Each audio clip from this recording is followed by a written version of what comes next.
Hello friends, ಈ ವಿಡಿಯೋಲಿ class 10 mathematics pair of linear equations in two variables exercise 3.5 problem number 4 ಅಲ್ಲಿ ನಾವು ಸಬ್ problem 3 ನ ಮಾಡ್ತಾ ಇದೀವಿ. ಸೊ ಇದಕ್ ಮುಂಚೆನೂ ನಾನು ಕೆಲವೊಂದು ವಿಡಿಯೋಸ್ ಮಾಡಿ ಅಪ್ಲೋಡ್ ಮಾಡಿದ್ದೀನಿ ರಿಲೇಟೆಡ್ ಟು ಸೇಮ್ ಎಕ್ಸರ್ಸೈಸ್. ಅವನ್ ನೀವು ನೋಡಿಲ್ಲ ಅಂದ್ರೆ ಡಿಸ್ಕ್ರಿಪ್ಷನ್ ಅಲ್ಲಿ ಪ್ಲೇ ಲಿಸ್ಟ್ ಲಿಂಕ್ ಇದೆ. ಸೊ ಆ ಪ್ಲೇ ಲಿಸ್ಟ್ ಅಲ್ಲಿ ನಿಮ್ಗೆ ಎಲ್ಲಾ ಇಡೀ peer of linear equations in two variables ಇನ ಎಲ್ಲಾ ಪ್ರಾಬ್ಲಮ್ ಗಳ ಸೊಲ್ಯೂಷನ್ ವಿಡಿಯೋಸ್ ಇದೆ. ಸೊ ಅವನ್ನ ನೋಡ್ಬಿಟ್ಟು ಈ ವಿಡಿಯೋಸ್ ನ ನೋಡಿ ಫ್ರೆಂಡ್ಸ್. ಸೊ ಫ್ರೆಂಡ್ಸ್ ಇಲ್ಲಿ ಏನ್ ಹೇಳ್ತಾ ಇದ್ದಾರೆ ಥರ್ಡ್ ಪ್ರಾಬ್ಲಮ್ ಅಲ್ಲಿ, Yash score 40 marks in a test getting 3 marks for each right answers and losing 1 mark for each wrong answer ಅಂತ ಹೇಳ್ತಾ ಇದ್ದಾರೆ. And he had 4 marks been awarded for each correct answer and 2 marks been deducted for incorrect answer, Yash would score 50 marks ಅಂತ ಹೇಳ್ತಾ ಇದ್ದಾರೆ. How many questions were there in the test ಅಂತ ಪ್ರಶ್ನೆ ಕೇಳ್ತಾ ಇದ್ದಾರೆ. ಸೊ ಇಲ್ಲಿ ಫಸ್ಟ್ ಸ್ಟೇಟ್ಮೆಂಟ್ ಏನಿದೆ ಅಲ್ಲ, Yash scored 40 marks in the test getting 3 marks for each right answer and losing 1 mark for each wrong answer ಏನಿದೆಯಲ್ಲ, this will give me the equation of first thing whatever I have written. I mean first equation ಬರೀಲಿಕ್ಕೆ ನನಗೆ ಬೇಕಾಗಿರುವಂತಹ statement ಅನ್ನ ಇದು ಕೊಡ್ತಾ ಇದೆ. So second statement, that is he had 4 marks been awarded for each correct answer and 2 marks been deducted for each incorrect answer. Okay, then Yash would score 50 marks. ಇದಕ್ಕೆ ಏನಿದೆಯಲ್ಲ, ಇದು ನಮಗೆ ಸೆಕೆಂಡ್ ಸ್ಟೇಟ್ಮೆಂಟ್ ಬರೀಲಿಕ್ಕೆ help ಮಾಡುತ್ತೆ. How many questions were there in the test ಅನ್ನೋದಕ್ಕೆ ಇಲ್ಲಿ ನಮ್ಗೆ ಯಾವ್ದನ್ನ ವೇರಿಯೇಬಲ್ ಆಗಿ ತಗೋಬೇಕು ಅನ್ನೋದನ್ನ ಇದು ಹೆಲ್ಪ್ ಮಾಡುತ್ತೆ. ಸೊ ಫ್ರೆಂಡ್ಸ್ ಇಲ್ಲಿ ನೋಡ್ರಿ, ಇಲ್ಲಿ ಅವರು ಡೈರೆಕ್ಟ್ ಆಗಿ ನಮ್ಗೆ ಕೊಟ್ಟಿಲ್ಲ. How many questions were there in the test ಅಂತ ಕೇಳ್ತಾರೆ. ಸೊ ಕ್ವೆಶನ್ಸ್ ಅಲ್ಲಿ ಯಶ್ ಅಟೆಂಡ್ ಮಾಡಿದಂತ ಕರೆಕ್ಟ್ ಆನ್ಸರ್ಸು ಇದೆ ಅಂಡ್ ಯಶ್ ಅಟೆಂಡ್ ಮಾಡಿದಂತ ರಾಂಗ್ ಆನ್ಸರ್ಸು ಇದೆ. ಸೊ ವಾಟ್ ನಾವೇನಂತ ಬರೆಯೋಣಂತೆ, let the number of questions answered correctly, ಇದನ್ನ x ಅಂತ ಕರೆಯೋಣಂತೆ. the number of questions answered wrong, ಇದನ್ನ ನಾವು y ಅಂತ ಕರೆಯೋಣ. ಸೊ ನಮ್ಮ ವೇರಿಯೇಬಲ್ಸ್ ಏನು ಅಂತ ಗೊತ್ತಾಯ್ತಲ್ಲ ಫ್ರೆಂಡ್ಸ್. ಇಲ್ಲಿ ವೇರಿಯೇಬಲ್ಸ್ ನ ಅವರು ಡೈರೆಕ್ಟ್ ಆಗಿ ಡಿಸ್ಕ್ಲೋಸ್ ಮಾಡಿಲ್ಲ, ಅದನ್ನ ಸ್ವಲ್ಪ ಟ್ವಿಸ್ಟ್ ಆಗಿ ಕೇಳಿ. So Yash scored 40 marks in a test getting 3 marks for each right answer. So each right answer ಗೆ 3 marks ಬರ್ತಾ ಇದೆ. So 3 marks for each right answers. How many right answers he has written? X right answers. So 3x plus ಬರೋದಿಲ್ಲ ಇಲ್ಲಿ, we are deducting the marks. So here it is minus 1 mark for each wrong answers.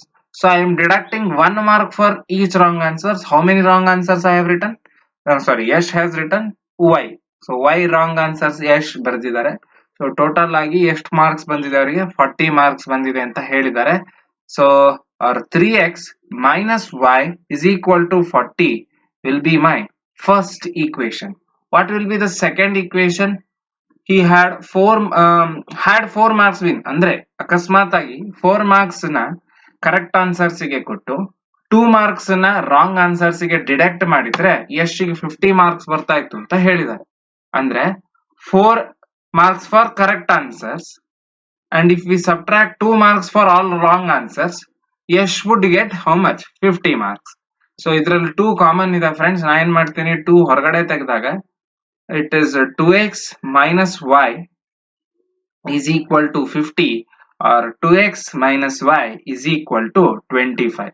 ಈ equation ಅನ್ನ equation 2 ಅಂತ ಕರಿತೀವಿ. So equation 1 and equation 2 can easily be solved. ನಾವು ಯಾವ್ದಾದ್ರು method ಅಲ್ಲಿ solve ಮಾಡಿ, ಸಿನ್ಸ್ equation 1 and 2 ಅಲ್ಲಿ numerical coefficient of y same ಇರೋದ್ರಿಂದ I will be using elimination method. So subtract equation 2 from 1 ಅಂತ ಬರಿತಾ ಇದ್ವಿ. So what is equation 2? 2x minus y, sorry equation 1 first ಬರಿಬೇಕು. 3x minus y is equal to 40 and ಇದರಲ್ಲಿ ನಾವು equation 2 ನ subtract ಮಾಡ್ತಾ ಇದೀವಿ. That is 2x minus y is equal to 25. So subtract ಮಾಡ್ತಾ ಇದೀವಿ ಅಂದಾಗ ಸೈನ್ ಚೇಂಜ್ ಮಾಡ್ತೀವಿ. 2x ಇದ್ದಿದ್ದು minus 2x, minus y ಇದ್ದಿದ್ದು plus y, plus 25 ಇದ್ದಿದ್ದು minus 25. So minus y plus y cancel ಆಗ್ತಾ ಇದೆ. 3x minus 2x is x, which is equal to 40 minus 25 ಎಷ್ಟು ಬರುತ್ತೆ friends? I'll get 15. So what is the value of x? X is 50. So substituting value of x in equation 2, okay, we will get value of y. So 2 into 15 minus y is equal to 25 ಅಂತ ಹೇಳಿದ್ದಾರೆ. 2 into 15 is 30. Minus y ನ ಆ ಕಡೆ ತಗೊಂಡು ಹೋಗೋಣಂತೆ, 25 ನ ಈ ಕಡೆ ತಗೊಂಡು ಬರೋಣಂತೆ. So it is 30 minus 25 is equal to y. So y is equal to 30 minus 25 is 5. So ಎಷ್ಟು right answers? There are 15 right answers and 5 wrong answers. Yash answered 15 questions correctly and 5 answers wrongly ಅಂತ statement ಅಲ್ಲಿ ಬರೀತೀವಿ. So friends next ಲೆಕ್ಕ ನೋಡೋಣ ಅಂತೆ. So fourth ಲೆಕ್ಕ ಏನ್ ಹೇಳತ್ತೆ friends? Places A and B are 100 kilometres apart, okay, on a highway ಅಂತ ಹೇಳಿದ್ದಾರೆ. ಓಕೆ, ಸೊ ಇದು ನಮ್ಗೆ ಇದರಿಂದ ಈ ಲೈನ್ ಉಪಯೋಗಿಸ್ಕೊಂಡು ಎರಡು ಈಕ್ವೇಶನ್ ಅನ್ನು ಬರಿತೀವಿ. ಅದಕ್ಕೆ ಅದನ್ನ ಅಷ್ಟೇ ಇಡೋಣಂತೆ.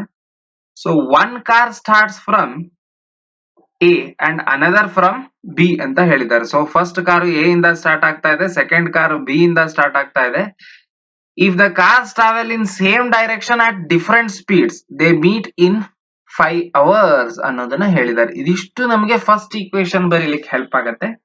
ಅಂಡ್ ಸೆಕೆಂಡ್ ಈಕ್ವೇಶನ್ ಬರೀಲಿಕ್ಕೆ ಈ second line, that is if they travel towards each other they will meet in 1 hour ಅಂತ ಹೇಳಿದ್ದಾರೆ. And what would be, okay, ಅವ್ರ ಕ್ವಶನ್ ಏನ್ ಕೇಳ್ತಾ ಇದಾರೆ, what are the speeds of 2 cars ಅಂತ ಕೇಳಿದ್ದಾರೆ. ಇದನ್ನ ನಾವು ವೇರಿಯೇಬಲ್ಸ್ ಆಗಿ ತಗೋಬೇಕು ಅಂತ ಡೈರೆಕ್ಟ್ ಆಗಿ ಅರ್ಥ ಮಾಡ್ಕೋ, ಹೌದಾ? ಸೊ ಬರೆಯೋದಾಯ್ತು ಅಂದ್ರೆ ನಮ್ಮ ವೇರಿಯೇಬಲ್ಸ್ ನ ಬರೆಯೋಣಂತೆ. Let the speed of first car is A ಅಂತ ಕರೆಯೋಣ, ಆರ್ ಎಕ್ಸ್ ಅಂತ ಕರೆಯೋಣಂತೆ. And the speed of second car is y ಅಂತ ಕರೆಯೋಣಂತೆ. ಓಕೆ, ಸೊ ಈಗ ಏನಾಗತ್ತೆ ಫ್ರೆಂಡ್ಸ್, ನಾವಿಲ್ಲಿ ಅವರು ಕೊಟ್ಟಿರುವಂತಹ ಫಸ್ಟ್ ಏನ್ ಈಕ್ವೇಶನ್ ಇದೆಯಲ್ಲ ಅದನ್ನ ಬರೆಯೋಣಂತೆ. So there is a place, A and B ಅನ್ನೋ ಎರಡು ಪ್ಲೇಸ್ ಇದಾವೆ. ಎ ಅನ್ನೋಂತಹ ಪ್ಲೇಸ್ ಮತ್ತೆ ಬಿ ಅನ್ನೋಂತಹ ಪ್ಲೇಸ್ ಮಧ್ಯ 100 ಕಿಲೋಮೀಟರ್ಸ್ ವ್ಯತ್ಯಾಸ ಇದೆ. ಓಕೆ, ಸೊ ಕಾರ್ ನಂಬರ್ 1 ಅನ್ನ ಇಲ್ಲಿ ಬಿಡಿಸೋಣಂತೆ. ಇದು car number 1 and this is car number 2, that is second car. ಈ ಎರಡೂ ಸೇಮ್ ಡೈರೆಕ್ಷನ್ ಅಲ್ಲಿ ಹೋಯ್ತು ಅಂದ್ರೆ ವಿತ್ ಡಿಫರೆಂಟ್ ಸ್ಪೀಡ್ ಅಂತ ಹೇಳಿದ್ದಾರೆ. So it is moving in X, it is moving in Y. So they meet at some point C after 5 hours ಅಂತ ಹೇಳ್ತಾ ಇದ್ದಾರೆ. ಸೊ 5 years ನಂತರ ಅವೆರಡು ಪಾಯಿಂಟ್ ಸಿ ಅಲ್ಲಿ ಮೀಟ್ ಆಗುತ್ತೆ ಅಂತ ಹೇಳಿದ್ದಾರೆ. ಸೊ ಫ್ರೆಂಡ್ಸ್, ಸಿ ಅನ್ನೋದು ಒಂದು ಡಿಸ್ಟೆನ್ಸ್ ಅಲ್ವಾ, ಎ ಅಂಡ್ ಬಿ ಇಂದ ದೂರದಲ್ಲಿ ಡಿಸ್ಟೆನ್ಸ್ ಇದೆ. ಸೊ ನಾವಿಲ್ಲಿ ಸ್ಪೀಡ್ಸ್ ನ ಈಕ್ವೇಟ್ ಮಾಡೋದಕ್ಕಿಂತ ಡಿಸ್ಟೆನ್ಸಸ್ ನ ಈಕ್ವೇಟ್ ಮಾಡೋಣ ಅಂತ. ಸೊ ಫ್ರೆಂಡ್ಸ್, ಇಲ್ಲಿ ಏನಂತ ಬರೀತೀನಿ, we know that speed is equal to distance by time taken, or distance is equal to speed into time taken. Okay, so distance traveled by first car ಎಷ್ಟಿದೆ friends? What is the distance traveled by first car? the distance traveled by first car is, ಅದನ್ನ ನಾವು d1 ಅಂತ denote ಮಾಡೋಣಂತೆ. d1 ಎಷ್ಟು, what is the speed of first car is x, time traveled is 5 hours ಅಂತ ಹೇಳಿದ್ದಾರೆ. ಯಾಕೆಂದ್ರೆ they are meeting after 5 hours ಅಂತ ಕೊಟ್ಟಿದ್ದಾರೆ. So 5 hours ಅಂತ ಹೇಳಿದ್ದಾರೆ. Okay, so distance traveled by second car ಏನಾಗತ್ತೆ, it is, what is the distance traveled by second car, d2. ಅದೇನಿದೆ friends, same direction ಅಲ್ಲಿ ಹೋಗ್ತಾ ಇದ್ದಾರೆ, but speed of second car is y and time traveled is 5 hours. So it is 5 into x is 5x and 5 into y is 5y. ಹೌದಾ? So ಅವ್ರೇನ್ ಹೇಳಿದ್ದಾರೆ, they are meeting after 5 hours ಅಂತ ಹೇಳಿದ್ದಾರೆ. So ಎರಡರದ್ದು distance travelled equal ಇದೆ. After 5 hours distance travelled by a, d1 ಏನಿದೆಯಲ್ಲ, which is equal to d2 plus 100. ಹೌದಾ friends? d2 ಅಂದ್ರೆ distance from b to c, ಇದು d2 ಇದೆ. ಹೌದಾ? Distance travelled by second car. What is distance travelled by first car? That is from a to c. ಹೌದಾ? So this is distance travelled by first car. ಅದೆಷ್ಟಿದೆ? B ತನಕ 100 kilometre ಬಂದಿದೆ, ಅಲ್ಲಿಂದ ಮುಂದೆ some kilometres ಹೋಗಿದೆ. That same kilometres as travelled by d2. ಹೌದಾ? So distance travelled by first car is 100 plus distance travelled by second car. ಅದನ್ನೇ ನಾನೇನಂತ ಬರೀತೀನಿ, d1 ಈಸ್ d2 ಪ್ಲಸ್ 100. ಇದನ್ನ ನೋಡಿದ್ರೆ ನಿಮ್ಗೆ ಅರ್ಥ ಆಗತ್ತೆ. ಹೌದಾ? ಸೊ ಬಿ ಇಂದ ಸಿ ತನಕ d2 ಹೋಗಿದೆ, ಅದನ್ನ ನಾನು ಡಿಸ್ಟೆನ್ಸ್ 2 ಅಂತ ಕರಿತೀನಿ. ಸೊ ಎ ಇಂದ ಸಿ ತನಕ ಫಸ್ಟ್ ಕಾರ್ ಹೋಗ್ತಾ ಇದೆ. So first car 100 kilometres first travel ಮಾಡಿದೆ, ಆಮೇಲೆ d2 ಟ್ರಾವೆಲ್ ಮಾಡಿದೆ. There for d1 is 100 plus d2 ಅನ್ನೋದು ನಾವು ಇಲ್ಲಿ ನೋಡ್ಕೋಬಹುದು. ಸೊ ಇಲ್ಲಿ ನಾವು d1 ಅಂಡ್ d2 ವ್ಯಾಲ್ಯೂಸ್ ನ ಸಬ್ಸ್ಟಿಟ್ಯೂಟ್ ಮಾಡೋಣಂತೆ. What is d1? d1 is 5x which is equal to what is d2? d2 is 5y plus 100. So friends, ಇಲ್ಲಿಂದ ನಾವೆಲ್ಲ variables ನ ಒಂದ್ ಸೈಡ್ ತಗೊಂಡ್ ಬರೋಣಂತೆ. 5x minus 5y is equal to 100. So ಇದರಲ್ಲಿ 5 common ಇದೆ. x minus y is equal to 20. This will be my first equation. So second equation ಬರೆಯಕ್ಕೆ ನಮ್ಗೆ second hint ಏನ್ ಕೊಟ್ಟಿದ್ದಾರೆ, if they travel towards each other they meet in 1 hour ಅಂತ ಹೇಳಿದ್ದಾರೆ. So they are travelling towards each other ನಾವು. So this point was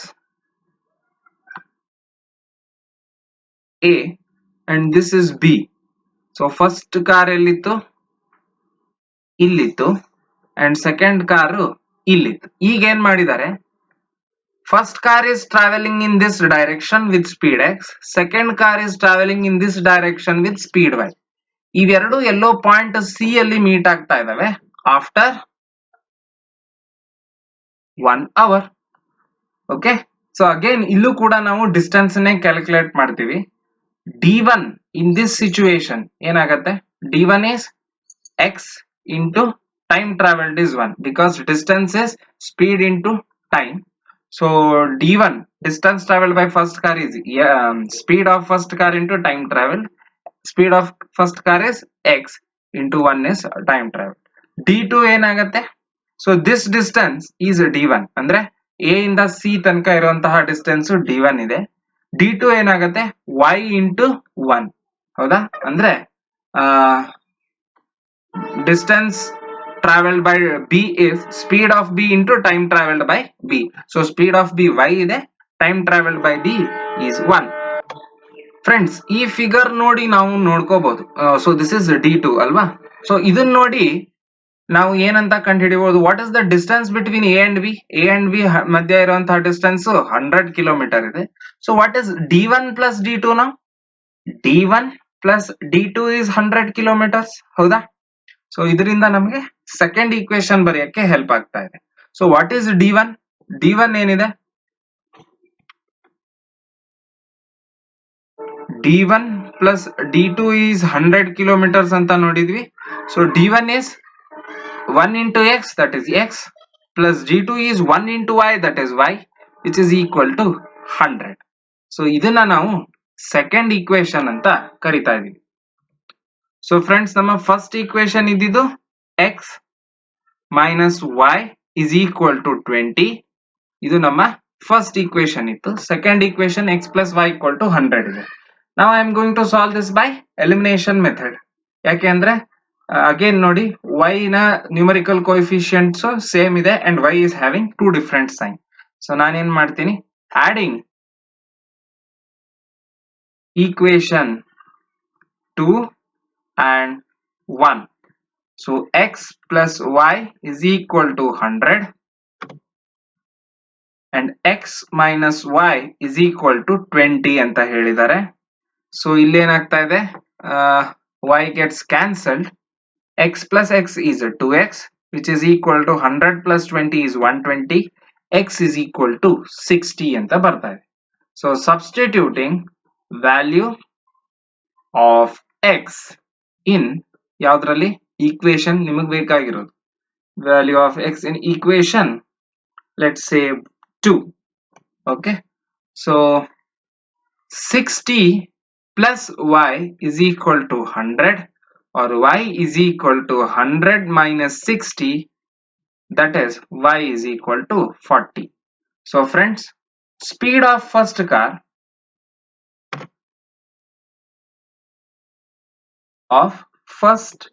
car is 60 kilometer per hour, whereas speed of second car is 40 kilometer per hour. Hope you understand, friends. So third ಲೆಕ್ಕಕ್ಕೆ ಹೋಗೋಣ. ಸಾರಿ, fifth problem. So fifth problem ಏನ್ ಹೇಳ್ತಾ ಇದೆ ಅಂತ ಓದೋಣಂತೆ. So the area of rectangle get reduced by 9 square units if length is reduced by 5 units ಅಂತ ಹೇಳಿದ್ದಾರೆ. So ಇದು ನಮ್ಮ ಫಸ್ಟ್ ಈಕ್ವೇಶನ್ ಬರೀಲಿಕ್ಕೆ ಹೆಲ್ಪ್ ಮಾಡ್ತಾ ಇದೆ. and breadth is increased by 3 units. ಇದು ನಮ್ಮ ಫಸ್ಟ್ ಈಕ್ವೇಶನ್ ಬರೀಲಿಕ್ಕೆ ಹೆಲ್ಪ್ ಮಾಡ್ತಾ ಇದೆ. If we increase the length by 3 units and breadth by 2 units, the area is increased by 67 square units ಅಂತ ಹೇಳ್ತಾ ಇದ್ದಾರೆ. Okay, so find the dimensions of rectangle ಅನ್ನೋದು ನಮ್ಮ so this is the part which gives us what is to be taken for variables. ಹೌದಾ? So ನಾವೇನ್ ಮಾಡೋಣ ಅಂತೆ, first let L is equal let length of rectangle be L ಅಂತ ಕರೆಯೋಣಂತೆ. So breadth of rectangle ಅನ್ನ B ಅಂತ ಕರೆಯೋಣಂತೆ. ಅವಾಗ ಏರಿಯಾ ಏನಾಗ್ತಾ ಇದೆ friends, area will be L into B. ಹೌದಾ? ಸೊ ನಮ್ಮ ಫಸ್ಟ್ ಕಂಡೀಷನ್ ಬರೆಯಕ್ಕೆ ಕೊಟ್ಟಿರುವಂತಹ ಏನಿದೆ ಅಲ್ಲ, area will be changing. Area, what will be the area if length is increased by how much, A1 ಅಂತ ಕರೆಯೋಣಂತೆ. If length is increased how much, sorry, length is reduced by 5 units ಅಂತ ಹೇಳಿದ್ದಾರೆ. Length ನ 5 units reduce ಮಾಡ್ತಾ ಇದೀವಿ. And what will B breadth, breadth will be increased by 3 units. So breadth ಗೆ 3 units ನ ನಾವು ಇನ್ಕ್ರೀಸ್ ಮಾಡ್ತಾ ಇದೀವಿ. ಅವಾಗ ಏನಾಗುತ್ತೆ, area will reduce by 9 units ಅಂತ ಹೇಳಿದ್ದಾರೆ. ಸೊ ಏನಂತ ಕೊಟ್ಟಂಗ ಅರ್ಥ ಆಯ್ತು, area is equal to A1, sorry, ನಮಗೆ ಆಬ್ಟೈನ್ ಆಗ್ತಿರುವಂತಹ ಏರಿಯಾ ಏನಿದೆ ಪ್ರೀವಿಯಸ್ ಏರಿಯಾಗಿಂತ 9 ಕಡಿಮೆ ಇದೆ ಅಂತ ಹೇಳ್ತಾ ಇದ್ದಾರೆ. 9 ಸ್ಕ್ವೇರ್ ಯೂನಿಟ್ಸ್ ರೆಡ್ಯೂಸ್ ಆಗ್ತಾ ಇದೆ ಅಂತ. ಸೊ A1 ಏನಿದೆ friends, L minus 5 into B plus 3 ಇದೆ. ಹೌದಾ? ಸೊ ಅದನ್ನ ಬರೆಯೋಣಂತೆ. L minus 5 into B plus 3 is equal to, what is the previous area? L into B ಇದೆ. So L into B as it is ಬರಿತೀನಿ, minus 9. So friends, ಇಲ್ಲಿ L into B is LB. ಹೌದಾ? or L into B ಅಂತಾನೆ ಬರೆಯೋಣಂತೆ. minus 5 into B is minus 5B. So L into plus 3 is plus 3L. minus 5 into plus 3 is minus 15. ಹೌದಾ? So which is equal to L into B minus 9. So all variables to left hand side and constants to right hand side. So L into B LB ಆಗತ್ತೆ minus plus 3L minus 5B. Okay, ಈ ಕಡೆ ಇರುವಂತಹ plus L B ಆ ಕಡೆಗೆ ಬಂದಾಗ minus L B ಆಗತ್ತೆ, which is equal to minus 9 plus 15 ಬರ್ತಾ ಇದೆ. So plus LB minus LB gets cancelled. It is 3L minus 5B. 15 minus 9 will give me 6. This is my first equation. ಹೌದಾ? So what will be my second equation? Second equation ಬರೆಯಕ್ಕೆ, if we increase the length by 3 units and breadth by 2 units, the area will increase by 67 units ಅಂತ ಹೇಳಿದ್ದಾರೆ. So ಇಲ್ಲಿ ಈ second condition ಬರೆಯೋದಕ್ಕೆ A2 ಅಲ್ಲಿ ಏನ್ ಮಾಡ್ತಾ ಇದೀವಿ, A2 is length is increased by 3 units. ಹೌದಾ? Length is increased by 3 units and breadth by 2 units. So L plus 3 into B plus 2. ಇದು ನಮ್ಮ ಸೆಕೆಂಡ್ ಏರಿಯಾ ಇದೆ. ಸೊ ಈ ಸೆಕೆಂಡ್ ಏರಿಯಾ ಏನಿದೆ ಫ್ರೆಂಡ್ಸ್, A2 ಏನಾಗ್ತಾ ಇದೆ, ನಮ್ಮ ಪ್ರೀವಿಯಸ್ ಏರಿಯಾಗಿಂತ 67 ಯೂನಿಟ್ಸ್ ಜಾಸ್ತಿ ಬರ್ತಾ ಇದೆ. ಹೌದಾ? So 67 increased, the area will be increased by 67 units. So previous area ಎಷ್ಟಿದೆ, L into B. A2 ನ value ತುಂಬೋಣಂತೆ. What is the value of A2? L plus 3 into B plus 2, which is equal to previous area is L into B plus 67 as it is ಬರಿತಾ ಇದೆ. So friends, multiply ಮಾಡಿದಾಗ L into B is L into B plus 3 into B is 3B plus L into 2 is 2L, 3 into 2 is 6 is equal to LB plus 67. So L into all constants to left hand side, all variables to left hand side and constants to right hand side. So L into B is LB plus 2L plus 3B minus LB is equal to 67 minus 6. So LB and LB gets cancelled. LB ಮತ್ತೆ LB cancel ಆಗ್ತಾ ಇದೆ. 2L plus 3B is equal to 67 minus 6 is 61. ಇದು ನಮ್ಮ second equation ಬರ್ತಾ ಇದೆ. So friends, ನಾನು equation 1 and 2 ನ ಈ ತರ ಬರ್ಕೊಳ್ತಾ ಇದ್ದೀನಿ. ಸೊ ಇದನ್ನ ಯಾವ ರೀತಿ ಸಾಲ್ವ್ ಮಾಡಬಹುದು? Any method you can use. I will go with elimination method. So elimination method ಅಲ್ಲಿ ನನಗೆ ಈ ಬಿ ಅನ್ನೋ ವ್ಯಾಲ್ಯೂ ಏನಿದೆಯಲ್ಲ, ಬಿ ಗೆಟ್ಸ್ ಈಸಿಲಿ ಎಲಿಮಿನೇಟೆಡ್. ಯಾಕೆಂದ್ರೆ ಅಪೋಸಿಟ್ ಸೈನ್ ಇದೆ. Only thing is I have to multiply equation 1 by 3 and equation 2 by how much? 5. So ಅವಾಗ ನಮ್ಮನ್ನ every equation can be eliminated. I mean b in the equation can be eliminated. So ನಾ ಏನ್ ಮಾಡ್ತೀನಿ, so ಏನಂತ ಇದೀನಿ friends, multiplying equation 1 by 3, equation 2 by 5 and finally adding them together. So equation 1 ನ 3 ಇಂದ multiply ಮಾಡಿದಾಗ it is 9L minus 15B is equal to 18. ಇದನ್ನ ನಾನು ಯಾವ್ದಕ್ಕೆ ಆಡ್ ಮಾಡಬೇಕು? Second equation multiplying it by 5. So that is 10L ಆಗುತ್ತೆ. 5 into 2 is 10L plus 15B is equal to 61 5s 305 ಬರುತ್ತೆ friends. So ಇವೆರಡನ್ನು ಆಡ್ ಮಾಡಿದಾಗ ನನ್ನ 15B ಕ್ಯಾನ್ಸಲ್ ಆಗ್ತದೆ. So B term gets eliminated. 19L is equal to 323 ಬರುತ್ತೆ. So L is equal to 323 by 19. ಇಲ್ಲಿ cancel ಆಗಿ 19 1s 19, 19 17s is 323. So length is 17 units ಅನ್ನೋದು ಗೊತ್ತಾಗುತ್ತೆ. And what will be breadth? ಯಾವ್ದಾರ ಒಂದು ಈಕ್ವೇಶನ್ ಅಲ್ಲಿ substitute ಮಾಡಿ. Substituting value of L in ನಿಮ್ಗೆ ಯಾವ್ದಾದ್ರು ಈಕ್ವೇಶನ್, ಲೆಟ್ಸ್ ಸೇ 1 ಅಲ್ಲಿ ಸಬ್ಸ್ಟಿಟ್ಯೂಟ್ ಮಾಡೋಣಂತೆ. So what was 1? 3L minus 5B is equal to 6 ಅಂತ ಹೇಳಿದ್ದಾರೆ. So what is 3 into L is 17 minus 5 into B is 6. So 5b ಈ ಕಡೆ ತಗೊಂಡು ಹೋಗೋಣಂತೆ, 6 ನ ಈ ಕಡೆ ತಗೊಂಡು ಹೋಗೋಣಂತೆ. 17 3s ಸೊ 51 plus 6 ಈ ಕಡೆಗೆ ಬಂದಾಗ -6 which will be equal to 5b. So 5b is 51 minus 6 is 45. So b is 9. Hope you are understanding, friends. So ಇದನ್ನೇ ನಾನು ಸ್ಟೇಟ್ಮೆಂಟ್ ಅಲ್ಲಿ ಬರೆದಾಗ length of rectangle 19 units and breadth of rectangle, length of rectangle 17 units and breadth of rectangle 9 units ಬರುತ್ತೆ. Hope you enjoyed solving these three problems, friends. Thank you for